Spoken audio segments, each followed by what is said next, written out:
مسیحی ہو گئی یہودیوں کی. پھر 430 پیش گوئیاں، تھوڑی پیش گوئیاں نہیں ہیں، 430 پیش گوئیاں. یسایہ 35 باب میں خدا کے الفاظ ہیں کہ میں تجسم اختیار کر کے آؤں گا. استثناء 18ویں باب اور یسایہ 35 کو ملا کے اگر آپ پڑھیں تو آپ کو پتہ چلے گا کہ خدا کے ذہن میں یہ بات تھی کہ وہ تجسم اختیار کر کے ایک انسانی شکل میں نبی بن کر آئے گا، میڈیٹر کے طور پر آئے گا، کیونکہ کوہ حورب پر جو تجربہ ہوا تھا وہ یہودیوں کے لیے قابل قبول نہیں تھا. تو یہ خدا نے ایک طریقہ نکالا ہوا تھا. اور یسایہ 35 باب میں لکھا کہ میں خود آؤں گا. اور پھر اسی لیے جب یوحنا نے ایک وفد بھیجا کہ آنے والا تو ہی تھا یا ہم کسی اور کی راہ دیکھیں، تو مسیح سمپل جواب دے سکتے تھے، ہاں میں وہی ہوں. لیکن انہوں نے اس سے بھی خوبصورت جواب دیا کہ جاؤ اس کو بتا دو کہ اندھے دیکھتے ہیں، لنگڑے چلتے ہیں، گونگے گیت گاتے ہیں، اور لنگڑے ہرن کی طرح چوکڑیاں بھرتے وغیرہ وغیرہ، یہ سب کچھ مردے زندہ کیے جاتے ہیں. یوحنا کو لازمی سمجھ آ گئی ہوگی کہ یہ یسایہ 35 والی شخصیت آ چکی ہے. تو پھر ایک بات کہ کماری حاملہ ہوگی، یہ بھی ایک یونیک قسم کی پیش گوئی تھی. اور پھر ہم دیکھتے ہیں کہ مریم کے پاس جب فرشتہ ہے اس کو میسج دیا کہ تیرے یہاں بیٹا ہوگا، تو اس نے کہا یہ کیسے ہو سکتا ہے، میں تو کماری ہوں، میں تو کسی مرد کو نہیں جانتی. اب دیکھیں نا، اتنی سمجھ اس کو تھی. پھر فرشتے نے اس کو ایکسپلین کیا کہ روح القدس تو تجھ پر سایہ ڈالے گا، ٹھیک ہے، پھر تو حاملہ ہوگی، اس سبب سے وہ مولود مقدس خدا کا بیٹا کہلائے گا. زبور 22 کے اندر 16 باتیں، 16 پیش گوئیاں ایک زبور کے اندر، اتنی بڑی تعداد، آپ حیران رہ جائیں گے. اور جس میں خصوصی طور پر میں بتانا چاہوں گا کہ نیو ٹیسٹامنٹ میں مسیح کی کروسیفکشن کی بہت ڈیٹیل ہے. ہاتھوں پر کیل ٹھوکے گئے، سر پر کانٹوں کا تاج، اس کو کوڑے مارے گئے، سلیب دیا گیا، سب کچھ ہے. لیکن پاؤں میں کیل ٹھوکے گئے یہ ذکر نہیں ہے. زبور 16 یہ بھی بتاتا ہے کہ اس کے پاؤں بھی چھیدے گئے. ٹھیک ہے، تو یہ ساری باتیں پوری ہوتی ہوئی نظر آتی ہے. اور پھر بھی ہم کہیں کہ نہیں جی یہ وہ مسیحا نہیں ہے، یہ بالکل وہی مسیح ہے. اس لیے جو اولڈ ٹیسٹامنٹ کے پڑھنے والے جو اسکالرز تھے، جو شرح کے عالم تھے، وہ مخالفت بھی کر رہے تھے، لیکن ان میں سے بھی لوگوں نے مسیح کو قبول کیا. اچھا، پھر دانیل کے اندر بھی ایک پیش گوئی موجود تھی، جو بادشاہ کو خواب آیا تھا کہ ایک پتھر پہاڑ کی چوٹی سے کاٹا گیا اور انسانی ہاتھ لگائے بغیر کاٹا گیا. اس کا مطلب یہ الہی منصوبہ، یہ انسانی منصوبہ نہیں ہے. تو وہ پتھر آ کر ایک مورتی سے ٹکراتا ہے. وہ مورتی 4 مختلف دھاتوں کی یا 4 مختلف مٹیریل سے بنی ہوئی تھی، جو 4 مضبوط بادشاہوں کی نشاندہی کرتی تھی. لیکن یہ پتھر اس کو توڑ دیتا ہے، اور یہ پتھر آہستہ آہستہ بڑا ہوتا جاتا ہے اور زمین پر پھیل جاتا ہے. یہ چرچ انڈیکیٹ کرتا ہے اور خدا کی بادشاہی انڈیکیٹ کرتا ہے. اور جب چرچ قائم ہو گیا تو اس کے متعلق مسیح نے کہا کہ عالم ارواح کے دروازے کلیسیا پر غالب نہیں آ سکتے. یہ تو پورا ہو گیا، چرچ بن گیا، چرچ پھیل گیا. اور پھر بھی ہم نہ مانیں کہ یہ وہی مسیحا ہے. اگر یہ وہ مسیحا نہیں تھا تو یہ چرچ قائم نہیں کر سکتا تھا. اور اگر چرچ قائم ہو بھی گیا تو چرچ کے بارے میں اتنی بڑی بات نہیں کر سکتا تھا اگر یہ وہ مسیحا نہیں تھا. ناصرت کا یسوع ہی وہ مسیحا تھا جو اولڈ ٹیسٹامنٹ تھا. اس لیے اس نے کہا کہ کلیسیا پر کبھی عالم ارواح کے دروازے غالب نہیں ہو سکتے. اتنی زبردست بات. ابھی مجھے بتائیں، لوگ تو اس بات کے در پہ ہیں کہ ہم کلیسیا کو قتل ہی کر دیں، اس کو ختم کر دیں. کر سکیں؟ نیور. تو کر بھی نہیں سکیں گے. یہودیوں کو قائل کرنا بے شک یہ مشکل کام تھا، یہ بات میں مانتا ہوں. میں نے 3 باتیں شروع میں آپ کو بتائی ہیں کہ ان کو کنونس کرنا قدرے مشکل تھا، لیکن ساتھ پھر میں نے ریزن بھی بتائی کہ ان کی لیمیٹیشنز کیا تھی، وہ ہمیں ذہن میں رکھنی ہے. اچھا، لیکن اس کے باوجود ظفر صاحب کی یہ بات کہ 2000 سال سے مسیحی یا کلیسیا اس تگدو میں ہے کہ ان کو قائل کر، وہ قائل ہو نہیں رہے، یہ سٹیٹمنٹ غلط ہے، بالکل غلط سٹیٹمنٹ ہے. اس وقت ہی جب کرسچینٹی آئی ہے تو یہودی تو اس وقت ہی قائل ہو گئے تھے، اس وقت ہی 3 گروپ بن گئے تھے. نو ڈاؤٹ ایک گروپ مسیح کے برملا خلاف تھا اور انہوں نے سلیب دلوانے میں بھی وہ پیش تھے، لیکن ایک گروپ کرسچن ہو گیا تھا. مطلب ایک بڑی تعداد مسیح کو قبول کر لی. ایک ہی دن میں 3000 لوگ مسیح کو قبول کر گئے، اور بعد میں آہستہ آہستہ آپ دیکھیں اکا دکا پھر بڑی تعداد میں بھی لوگ دائرہ مسیحیت میں دن بدن آتے گئے. تو یہ کہنا کہ یہودی قائل نہیں ہوئے، وہ قائل ہوئے. ابتدائی کلیسیا تھی یہودیوں کی، وہ پتہ نہیں ان لوگوں کو، ایسے بات کر دیتے ہیں. بلکہ شاگرد تابعین اور تبع تابعین ان میں سے زیادہ تعداد یہودیوں کی تھی، بٹ دے بیکیم کرسچن. ٹھیک ہے جی. پھر ایک اور بات، وہ یہودی جو کرسچن ہوئے، یہودی مر جائے گا لیکن وہ سیٹرڈے کو مقدس جانتا ہے، سیٹرڈے کی جگہ پر کسی اور دن کو نہیں لا سکتا. لیکن جتنے یہودی کرسچن ہوئے، اولین کرسچن تھے، یہی وہ لوگ تھے جو سیٹرڈے کی بجائے سنڈے کو عبادت کرنے لگے. تو آپ یہ دیکھیں کہ نہ صرف وہ قائل ہوئے بلکہ ان کی زندگی کے اندر ایک انقلاب آ گیا. بہت بڑی تبدیلی تھی کہ یہ لوگ سیٹرڈے کی بجائے پرستش، چرچ، عبادت سنڈے کو کرنے لگے. اس کو خداوند کا دن انہوں نے قرار دیا. پھر مسیح کا یا مسیحیوں کا بدترین دشمن ساؤل تھا جو قتل کرتا تھا. اس کے جیب میں لسٹ تھی کہ وہ کلیسیا کے لوگوں کی لسٹ لے کے آیا ہوا تھا کہ ان کو پرسیکیوٹ کرے. اور جب اس کو جو پہلا شہید تھا اسٹیفنس، اس کو سنسار کیا، یہ ادھر ہی تھا، موجود تھا. اس کی شے تھی، یہ ان کی پشت پناہی کر رہا تھا قتل کرنے والوں کی. یہ کرسچن ہو گئے. پولوس جیسا بندہ، ساؤل جیسا بندہ کرسچن ہو گیا تو آپ کا سوال تو دم توڑ گیا ادھر ہی، آپ کی تو عمارت گر گئی. آپ کا یہ یہودی قائل نہیں ہو رہے، اتنا خطرناک آدمی قائل ہو گیا، تو آپ کیسے کہہ سکتے ہیں کہ نہیں کہ قائل ہو. پھر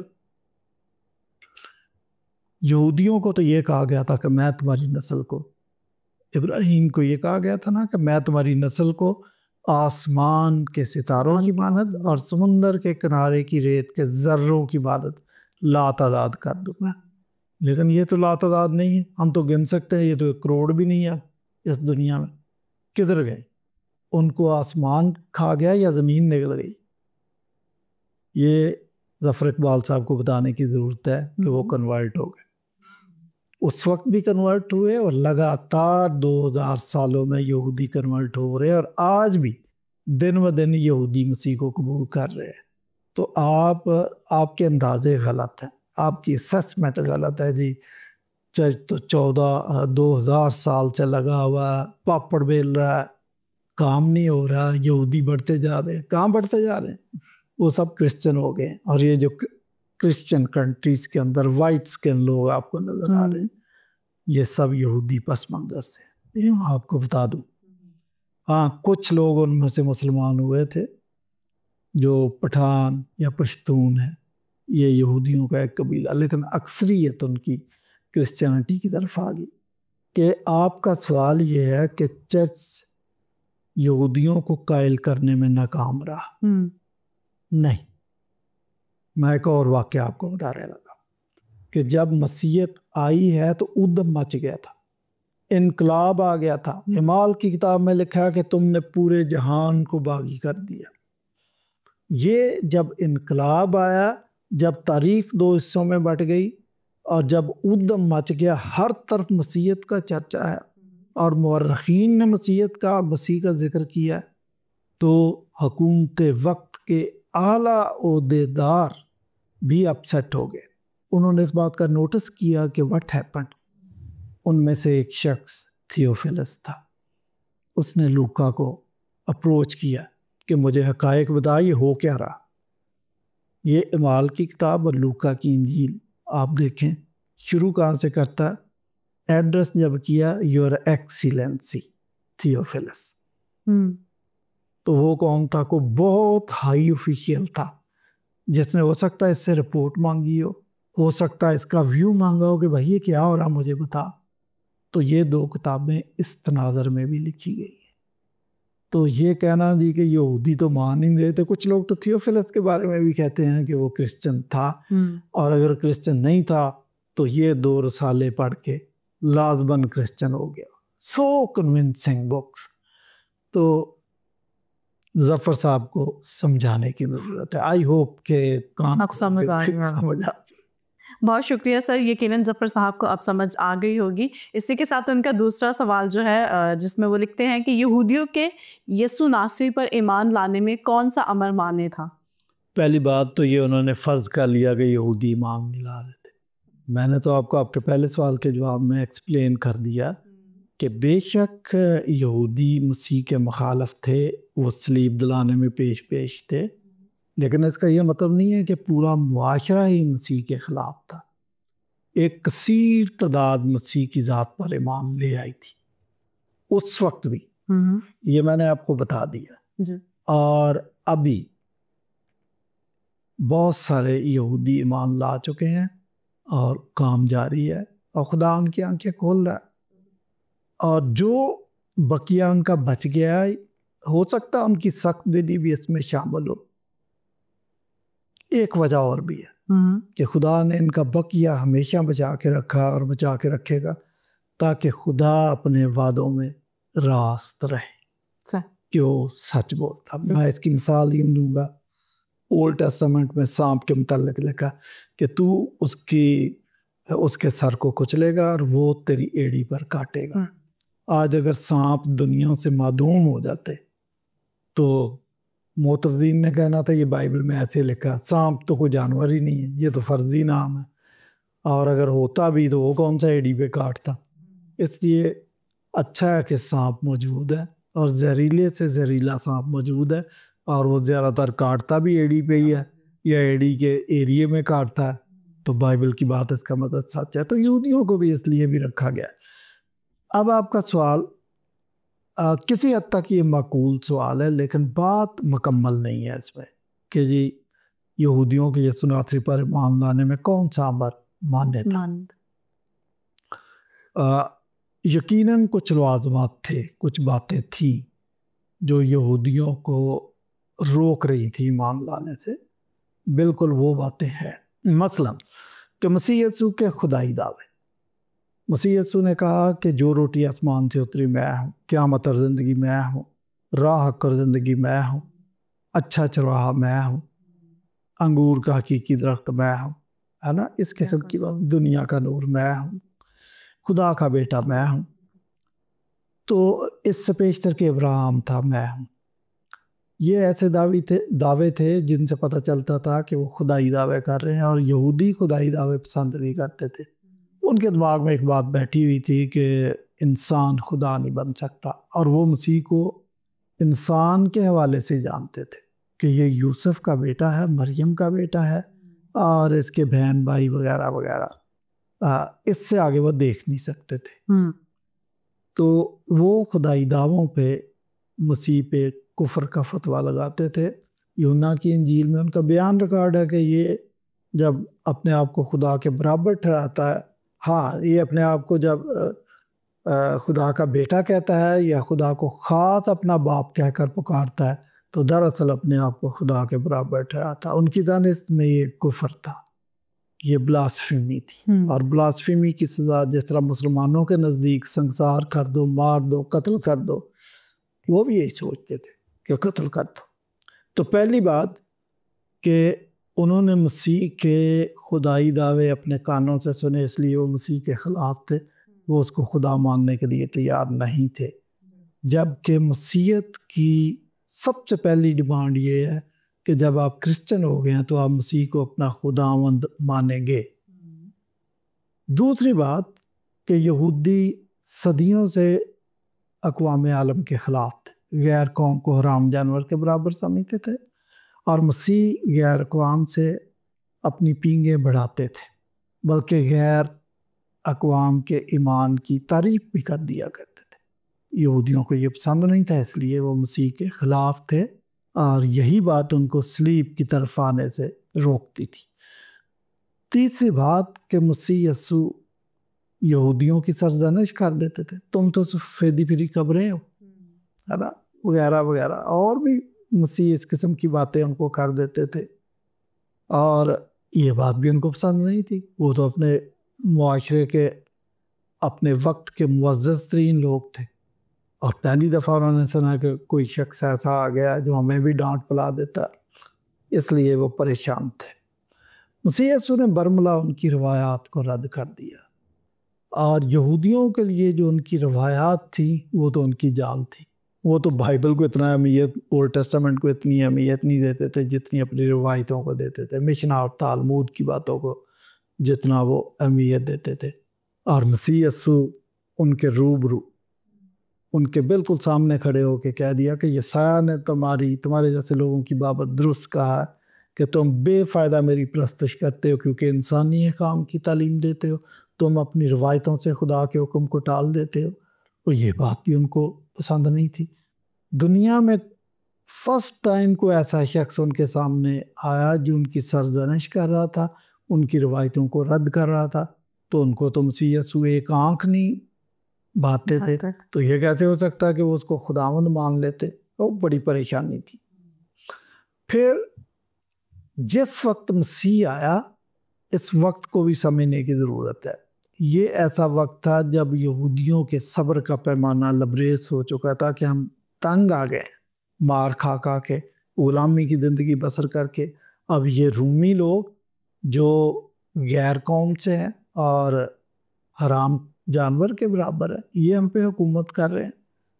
تو 6-7 تنظیمیں ایسی تھی یہودیوں کی جو مسلح رہتے تھے، اور یہ ڈاکے بھی مارتے تھے، قتل و غارت بھی کرتے تھے، لوگوں کو ٹیکس دینے سے منع کرتے تھے کہ رومی حکومت کو ٹیکس دینے کا مطلب یہ ہے کہ ہم غلام رہنا چاہتے ہیں، ہم تو آزادی چاہتے ہیں، اس لیے یہودیوں کو منع کرتے تھے آپ نے کسی قسم کا ان کو ٹیکس نہیں دینا۔ تو اس لیے یہ تشدد پر یقین رکھتے تھے، ان کے دماغ کے اندر یہ بات پھیلی ہوئی تھی کہ ہم رومیوں سے اگر آزادی لیں گے تو طاقت کے بل بوتے پر اور تلوار کے دور پر قتل و غارت کر کے، ان کی حکومت کی بنیادیں کھوکھلی کر کے ہم آزادی لیں گے۔ اس لیے مسیح یسوع ان کو کسی طریقے سے پسند نہیں آیا، کیونکہ مسیح یسوع نے کہا کہ اگر کوئی تمہارے دائیں گال پر تھپڑ مارے تو بایاں بھی اس کی طرف پھیر دے، اپنے دشمن کے لیے دعا کرو۔ یہ بات یہودیوں نے فرسٹ ٹائم سنی تھی، یہ ان کی فلسفی کے خلاف تھی، یہ ان کی تھیالوجی کے خلاف تھی۔ بھائی یہ بندہ کدھر سے آ گیا؟ اور پھر انہوں نے کہا کہ ہمیں تو ایسا لیڈر چاہیے جو کھڑاک کرے، جو بندے مارے، جو قتل و غارت کرے، جو رومیوں سے بھیڑ جائے۔ اور اسی تناظر میں یروشلم کے داخلے کے وقت جو نعرے لگا رہے تھے، اسی وجہ سے لگا رہے تھے، یہ نہیں ہے کہ ان کو مسیح لیڈر بہت پسند تھا، وہ اس لیے لگا رہے تھے کہ یہ تختہ الٹے گا، گورنر کو سیٹ سے ہٹا دے گا اور ہمیں ہماری آزادی کی راہیں کھل جائے گی۔ یہ ان کا، آپ دیکھیں یہی لوگ جو جلوس میں شامل تھے، جو اپنی نگاہیں، اپنی نظریں بچھا رہے تھے مسیح کے آگے، اور چند دن کے اندر یہی لوگ تھے جو کہہ رہے تھے اس کو صلیب دے، کیونکہ انہوں نے دیکھا کہ یہ تشدد کے تو خلاف ہے، تو اگر تشدد کے خلاف ہے تو ہمارے تو کسی کام کا نہیں ہے، آزادی کیسے دلائے گا؟ بلکہ اچھا، پھر مسیح یسوع یہودیوں کا، انہوں نے کبھی بھی اپنے آپ کو یہودی لیڈر کے طور پر متعارف نہیں کرایا۔ یہ بات بھی یہودیوں کو پسند نہیں تھی۔ وہ یہ چاہتے تھے کہ ہمارا لیڈر آئے تو سب سے پہلے کہے کہ یہودی مفادات کی نگہبانی کروں گا، یروشلم کی گلیاں پکی کراؤں گا، پانی ہر بندے کے گھر پہنچے گا، تمہیں آزاد کرا دوں گا، تمہیں نوکریاں دو، تمہیں منسٹر بنا دوں گا، وغیرہ وغیرہ۔ وہ تو یہی توقعات رکھ رہے تھے، لیکن مسیح اپنے آپ کو ہمیشہ عالمگیر لیڈر کے طور پر ظاہر کرتے تھے۔ میں دیکھتا ہوں بعض اوقات لوگ کہہ دیتے ہیں کہ دیکھو جی یسوع تو یہودی تھا، یہ لوگوں کی غلط فہمی ہے۔ بظاہر یہودی تھا، آپ یہ کہہ سکتے ہیں، وہ تو ازل سے تھا، ازل سے یہودی کے در تھے، تو بظاہر یہودی تھا، وہ چونکہ مشنری تھا، مشنری جس معاشرے میں جس مشن فیلڈ میں جاتا وہ ان کا روپ دھارتا، ان کا لباس پہنتا، ان کی لینگویج بولتا. مسیح نے بھی یہی کیا، ہی واز اے مشنری. تو اس نے اپنے آپ کو عالمگیر لیڈر کے طور پر متعارف کرایا، یہودی کے طور پر نہیں. مطلب اگر گناہگار کے لیے کر رہا تو وہ دنیا کے کسی کونے میں بھی ہو تو وہ اس کی مدد کرنا چاہتا ہے. پھر یہ پڑوسی والی مثال بھی جو دی ہے تو وہ بھی اس نے یہ نہیں کہا کہ یہودی تمہارا پڑوسی ہے، بلکہ جہاں بھی کوئی شخص اس کا تعلق کسی قوم قبیلے سے ہے، وہ ضرورت مند ہے تو وہ آپ کا پڑوسی، آپ نے اس کی مدد کر. یہ چند ایسی باتیں تھیں جن کی وجہ سے یہ جو یہودیوں کو بری لگتی تھی ان کے لیے ٹھوکر کا باعث تھی.